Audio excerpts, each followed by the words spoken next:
I'm going to describe how to solve equations using Python.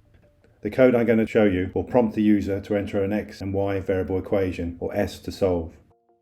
So here you see me entering x squared plus y squared minus 8 equals 0. By default, every equation you enter is assumed the right hand side equals 0. Then entering x plus y minus 4, again assumed equal to 0. And then x minus 2. I then enter S, the equations to be solved. And here you can see the solution, x equals 2, y equals 2.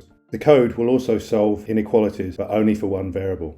Here you see me entering x squared minus 4 and also x less than 0. X minus 2 is produced as the solution. You'll need to pip install SymPy. From SymPy you import symbols, simplify and solve. You first of all declare a list to hold all the equations and also variables x and y to hold the x symbol and y symbol. You create an infinite loop which prompts the user to enter an x and y variable equation, or S to solve, then convert the user input to lowercase.